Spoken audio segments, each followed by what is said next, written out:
Ekran!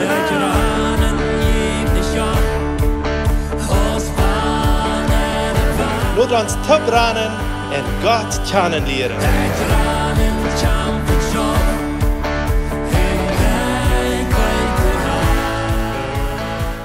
Welkom, lieve vriend. Welkom to dit program Ekran. Dankzij dat u van jouw eigen schooltassen hier erbij bent. Mijn naam is Eduard Giesbrecht en ik heb hier van jou met mij David en Sieglinde thuis.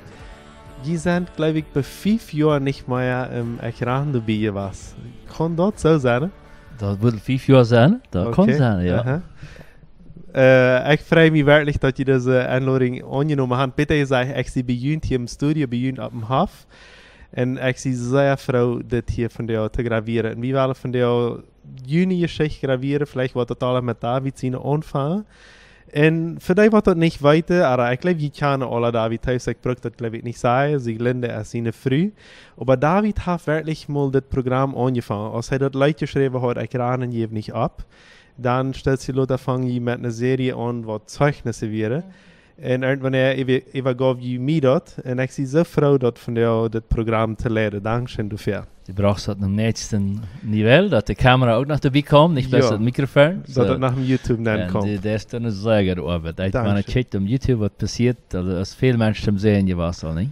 So, wie wollen von dir einfach von deiner Vision und von deinem Leben reden? David, fang mal an zu reden. Wo warst deine Passion oder deine Liebe für Musik? Wo warst du ab? Nou, ik moet al bij zeer klein, niet? Dat ik, wanneer muziek ging, dan doe ik het mijn charpa, niet? Ja, dat is wie dat beweegt me zeer, dat interesseert me zeer, niet? En dan droomde ik van zingen en toen wie je nog niet muziek in je recht in dem zin dat man veel gelegenheid had te muziek leren, maar we hadden een leraar als hij in de 5e klas Darmschule weer, dat is ongeveer 11 Jahre alt. Dann, die brachten Akkordeon, Trachtharmonie, ein Schifferklavier, nach der Schule ganz klein und sagte, das ist zum Spielen, eine Pause. Und dann habe ich durchgeübt. Er hat 3 Freunde, jeder einer, wenn einer Leute können, dann musste der andere auch kennen. Dann habe ich hastig gelehrt, wenn es wie böse ich wollte, ja. Dann fuhr ich ein bisschen Leute mit an Snoober, das wie ein Missionar, und ich fuhr immer manche spanisch redende Menschen durch evangelisieren. En toen voel ik dan mal zwischen wat meer dan een weet met hem met. Weet al van thuis.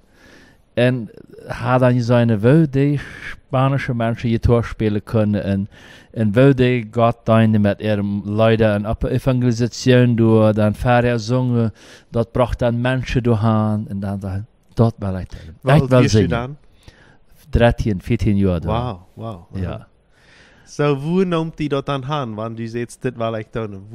Wo kommst du dann an? Nou, dann wist ik, wanneer ik mij de Schule sehr schlecht ging, aber ich wist, ich würde Musik leren. Das wollte ich unbedingt. Und ich habe mir dann, der ist gewarscht, dass die Zentralschule hat, der ist gemerkt, verschiedene Wege muss brücken, durch die Bad einkommen. Aber ich komme rein und habe dann Musik studiert im Samta. Aber ich bin mir ganz klar, ich will singen, ich will Musik leren. Samta ist eine Schule, für du, wo ich auch studiert hatte, wo Bibel studiert und auch Musik. So, dann hast du studiert. Und was hast du nur Samta? Ich glaube, irgendwann dann befriedigt, nicht so? Ja, das war in der Zeit, wo ich im Samta war, habe ich uns dann befriedigt. Wir haben nach 2 Jahren dann auch befriedigt, als wir noch nach der Schule gingen. Sie gingen in eine andere Schule, sie lehrten Trabajo Social. Und ja, in der Zeit haben wir uns dann kennengelernt. So, und dann, als du das vorher studiert hast, dann fängst du kurz im Musikbereich zu arbeiten, oder hat es noch längere Zeit was anderes? Ich habe die ganze Zeit einmal eine Gruppe gespielt. Im Samta hatten wir einen Chor gesungen, selbst gelehrt, wenn man Chor anlernen hat und so wie dann. Aber auch die ganze Zeit auch einmal privat noch ungerecht genommen bei uns, mit Gitarre spielen, eine Band gespielt, eine Jugendband. Und als wir dann fertig waren, dann trug wir hier, wo wir nu sind, das ist Jent, wo ich dann die Musikschule übernehmen darf. Dort wie in Philadelphia, nicht so? In Philadelphia, okay. Ja. So, ich sage, Sieglinde, du was sagen? Na, ich dachte, bis gerade unsere elektrische Gitarre ongerecht wat hij dan als een sion nom. Wo wir dort? Na, dort wie er machen wat Spezielles für die Zeit. Aha. Dort hij einfach privat ongerecht für elektrische Gitarre nom. Ja, weet je, had nog al een ganze reihe Erfahrungen. Einzig hadden wir als Rocker David. Ja, das kann ich dir. Da hat, vielleicht mal ja, du musst lernen, dass ich von einem Freund eine Tour lied und dann zum Musikfestival. Weißt du, wie heute China? Du bist kein Mensch, der uns weiß, wenn man mit einer elektrischen Tour spielt. Ich wünsche mir sehr, wenn ich eine Freundengruppe haben, wie können wir mal Tape spielen, ja? Meine Freunde spielen nicht Instrumente. Da will ich mehr dann. Und das hat mich sehr gewünscht. Dann so ich even allein singen, auf einem Musikfestival, ja? Wie 16, 17 weet dann all, nicht? Und du schnarrt ich dort an einen Hahn. Ganz voll Passion, aber von Scheinheit hat man nicht so viel mitgekriegt. Aber die hat sehr gespielt. Er hat sehr gesungen, Celebrat, nicht? A Christo Celebrat. Ja. Dat leidt ik nach. Und über die Passion, und ich wie dit mit vom Hort singen, dass wir einfach da bannen. Das sage ich immer so, mit Leuten kann ich die Botschaft wiederbringen. Und du kommt das Nummer dann Rocker David, oder was? Dem jäven andere mich dann. Okay, sehr schön. So, und irgendwann trage ich dann, vielleicht habe ich hier viel Kapitel Eva wahrscheinlich, aber irgendwann trage ich dann noch BC Kanada, nicht so? Ja, als wir mehrere Jahre hier in Philadelphia gedient haben, dann trage ich da hin. Und von was wir die Arbeit in BC? Wie die musikalisch oder nicht so sehr? So habe ich dann erste Zeit nichts mit Musik zu tun. Wir waren ein bisschen meid. Und wir haben uns einfach entschlossen, wir brauchten mit Pause. Wir hadden auch mussten Geld verdienen. Seine jetzt wie wollen ver wegkommen und Schulden betalen. Und da haben wir eine gelegenheit hat im Arbeiten. Dann fuhren wir durch an Arbeiten. Ich mich halt verloren und trappen. Wow. En aber du krijg einen besonderen Raub. Und vielleicht fängt das hier ein bisschen an, wo das taub ist. Was wir das Raub? Sie Glende, kannst du vielleicht mal sagen? Na, in der Zeit haben wir Pläne gemacht für unsere Zukunft. Und wir haben eigentlich klar, dass wo wir haben wollen. Wir haben entschlossen, wo wir in Paraguay, wo wir in Kanada, spätestens wir in Kanada bleiben. Und aber irgendwie haben wir nicht Frieden am Hort über diese Entscheidungen. Und in der Zeit dann kam ein Angebot für David, aus dem ich will mit einer anderen Missionsgruppe mitfahren in Bolivien. Und da mal deine, wenn es den fehlt, da wäre, was wird Gesang anleiten bei den Missionseinsätzen. Einfach bei einer Gruppe mitfahren, er soll Gitarre spielen und da singen anleiten. Und wir haben dann ein kleines Baby, und das spätestens wie eine sehr, sehr anpassende Zeit. Und wir werden auch gleich dabei, dass er seinen Citizen schreiben werden kann, und dann wird er mit der Zeit wahrnehmen, all so eine Sache. Spätestens anpassend, nicht? Und aber dann schafft er das zu ziehen, und aber das kommt dann weiter ab. Und dann dachte er sich, naja, Passport wird aufgerannt, und dort wird alle Tipps, das wird alle abgelehnt worden, dass das schafft, dann wird er fahren. Und das schafft. Wow. Also da sind viele Dinge, die einer fatale konnte, aber das schafft, er fuhr. Und dann, wir hier durch, er war so beeindruckt von der Not. Und von der Not auch kriegt im Radio, dass viel Musik fehlt. Besonders plotische Musik. Plotische Musik. Gerade für plotische Radio fehlt da Musik zu machen und zu produzieren.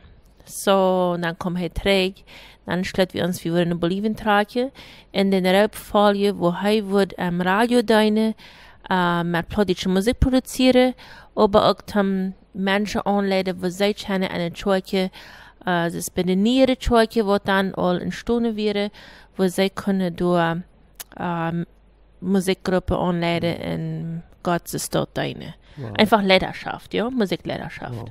So David, wo sagt die erste Zeit uit von Kanada nach Bolivien? Oder wo sagt die erste Zeit in Bolivien uit?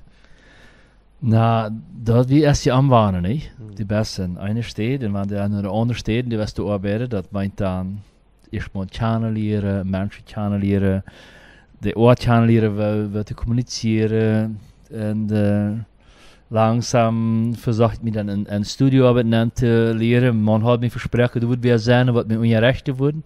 Ich kann das nicht, wenn man abnehmen das nicht.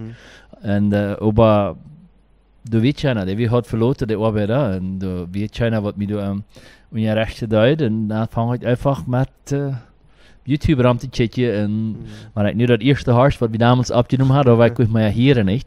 Die Qualität ist al viel besser geworden nu. Aber so fangen wir an. Wir schlagen uns einfach ein Wasch durch, einfach seine Wirtschaft wieder zu lernen.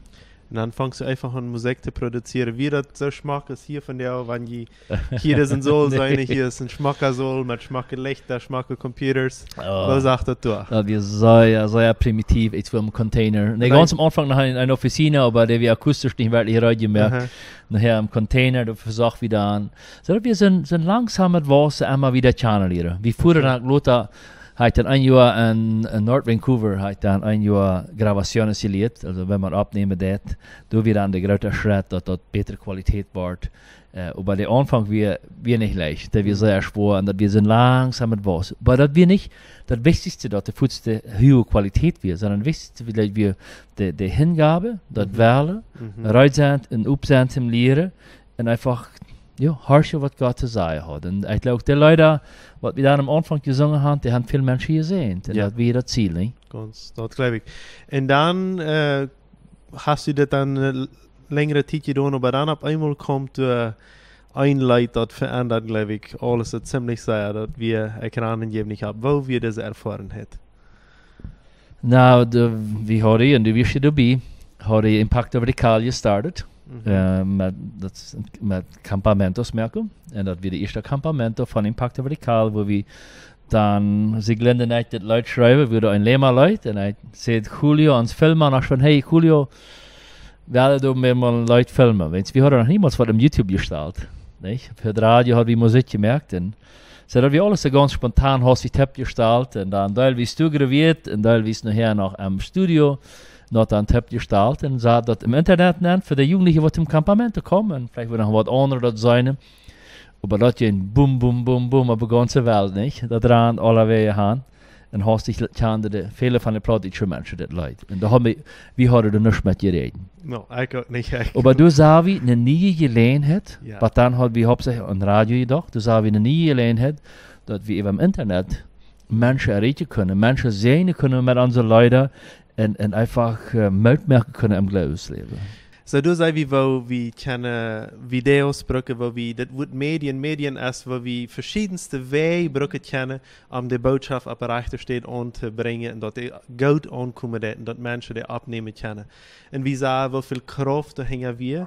Ich als wir Port von dieser Geschichte, ich bin so beeindruckt und auf einmal sage ich, du hast was Großes, was wir noch nicht kennengelernt haben. Und das wird wie nächstes Programm von der Redewelle. Diese Geschichte ist noch lange nicht zu eng, wie unsere Zeit ist von der Lehrer zu eng. Aber David und Sieglinde wohnen von der schon nicht mehr in Bolivien, wo sie dann wohnen, sondern sie wohnen hier im Paraguay, im Chaco. Und hier ist vieles entstanden, was wir damals niemals geträumt haben und wo Gott die Wege gelehrt hat. Und von dieser Vision Medien oder Sachen zu produzieren, um dort zu ankommen, weil wir dann das nächste Programm wieder reden. Wenn dir das gefallen hat und geholfen hat, dann musst du das auch mitteilen mit deinen Freunden. Für nun möchte ich die Gottes Segen wünschen und bis das nächste Mal. Ciao, ciao. Ekran wird in Bolivien produziert. Wenn du mit uns reden willst, schreib uns im WhatsApp nur Meierteken 591 77 88 4479 oder schreib uns im Facebook oder ein E-Mail nur ekran@gmail.com.